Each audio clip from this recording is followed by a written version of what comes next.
look in the Xinjiang region, which is East Turkestan, East Turkestan has been an area in that Asian area of China for hundreds or over 100 years. Yet when the Communist Party came in, they took it over. Recently, they renamed it Xinjiang, which means new territory. And I bring that up because it's home to a Muslim population, the Uyghurs, the Kyrgyzstans, the Kirks, that are being suppressed by China. I think we've all heard of the concentration camps that are going up all over China. We've done hearings. I sit on the Foreign Affairs Committee. I chaired the Asia Pacific Subcommittee last year, the ranking member this year. And we've had hearing after hearing on the human rights suppression, just the terrible things that they're doing over there. And when we looked into it, we have enough reports to feel this is true, that what they're doing is China has interned over 1 million Uyghurs, other ethnic groups, the Kirks, the Turkestans. They've put them into these so-called re-education camps, but they're not re-education camps, they're concentration camps. They have armed crematoriums around the country associated with these camps. And my question when we were in the Foreign Affairs Committee doing this hearing, why do you need an armed crematorium? You know, the people that are supposed to be there are supposed to have passed away. But we recently met with some people that I found it very interesting. The people we met with were from East Turkestan. They had a Cossack person with them who had just won an award from Mike Pompeo, First Lady Melania Trump, for her Courage, Women of Courage Award. And what we found, listening to the story, is this family, an educated family. The husband was a school teacher. The wife was a medical doctor, practicing. I mean, they were model citizens. Well, the husband saw what was happening to his relatives, what was happening in the Xinjiang area. So he got passports, took himself and his kids out. The wife, the doctor, applied for a passport. China would not allow her to go. And so they felt she needed to go to the re-education camp. This is a lady that's a doctor that was practicing. And China puts them in there saying it was a threat to our country. She was a terrorist. They need to be re-educated. What China is trying to do is erase other cultures. We've just seen this over and over again. And so when we spoke to these people that were in our office this week, I asked them, I said, do you have reports of abuses? And they went on and on about the abuses, how they strap people in chairs, they electrocute them, they torture them, pull out their fingernails. The women were being raped. People were being, I can't say murdered, because they said they would disappear and never be seen again. And these are things, you know, it's not just hearsay. We've got reports from all kinds of magazines, all kinds of researchers. Here's one from Radio Free Asia. China secretly transferring Uyghur detainees from Xinjiang to Shaanxi province prisons. And it goes on talking about ethnic Uyghurs held in political re-education camps. I'm going to put quotes around that because they're not re-education camps. They're concentration camps, because the Chinese Communist Party is the highest of the hierarchy. There can be nothing higher than that. And if you have a religion and you have a deity above that, that puts the Chinese Communist Party and people like Xi Jinping in fear, because they don't know how to control free thought.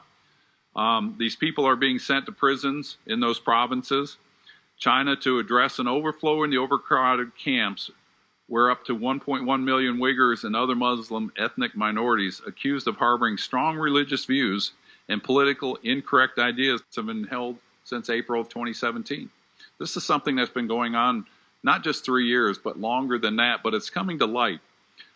We've asked their ambassadors, have they had the Western press in there, free and open presses? And they said, oh no, there's no need. These aren't going on, but we know they're going on. This is just one report. I have another one here, Madam Speaker. Information concerning China killing prisoners to harvest organs. This is something we've heard over and over again. We've had hearings on this. This is a multi-billion-dollar industry in China. It happens to anybody that doesn't agree with the Communist Party. They get picked up. They get imprisoned. Health checks are done. In fact, this person that was in our office is a medical doctor. She would do the health checks on these young Muslim men, and they would get a red check if they were healthy. And in the darkness of night, they would disappear, never be to be seen again. The China Tribunal, which was a tribunal put together to look into this, has published its final judgment. The tribunal concluded that forced organ harvesting has been committed for years throughout China on a significant scale, and the tribunal had no evidence that the significant infrastructure associated with China's transplantation industry has been dismantled, and absent a satisfactory explanation as to the source of readily available organ, concludes that the forced organ harvesting continues still today. I don't know how a civilized world can tolerate such atrocities.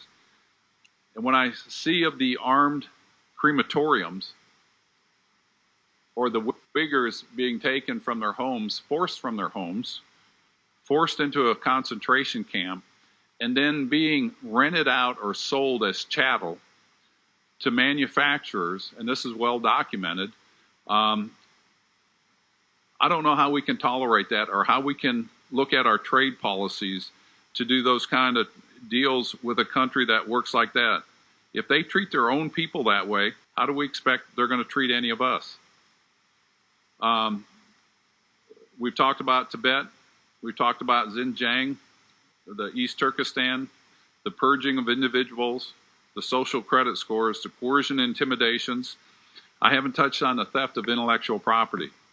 There's over $600 billion of intellectual property theft that goes and erodes economies all over the world.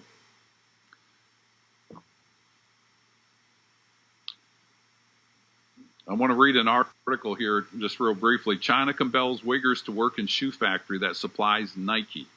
And I don't bring Nike's name out, put a ding on Nike. It says that the workers in standard issue blue jackets glue and press together about 8 million pairs of Nike sneakers each year at the Qingdong Shoe Company, a Nike supplier for more than 30 years. And one of America's brand's largest factories. They churn out pair after pair of shoes, the Shocks, with their springy shock absorbers in the heels and the signature Air Max, plus 7 other lines of sports shoes. But hundreds of these workers do not choose to be there. They are ethnic Uyghurs from China, western Xinjiang region, which again means new territory they renamed for East Turkestan, sent here by local authorities in groups of 50 to toil far from home. After intense international criticism from the Communist Party's campaign to forcibly assimilate the mostly Muslim Uyghurs minority by detaining more than 1 million people in re-education camps, party officials said last year that most have graduated from a work camp. And again, if you talk to these people, I've talked to pharmacists, I've talked to lawyers, I've talked to engineers, I've talked to doctors. They didn't need to be re-educated. What China wanted to do was intimidate them and basically brainwash them from their habits of a religion, of practicing their religion, and become good model Chinese citizens that bow down to the Communist Party. But there's new evidence to show that the Chinese authorities are moving Uyghurs into government-directed labor around the country as part of the central government's Xinjiang Aid initiative for the party. This would help meet its poverty alleviation goals. And again, this is a doctor. They're saying we need to alleviate their poverty goals. But also, it is to further control the Uyghur population and break familial. The Uyghur workers, they're afraid or unable to interact.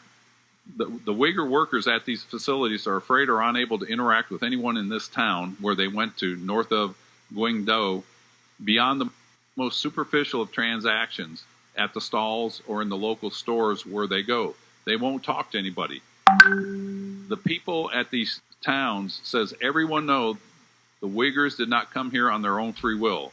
They were brought here, said one of the fruit sellers at her stall. The Uyghurs had to come because they didn't have an option.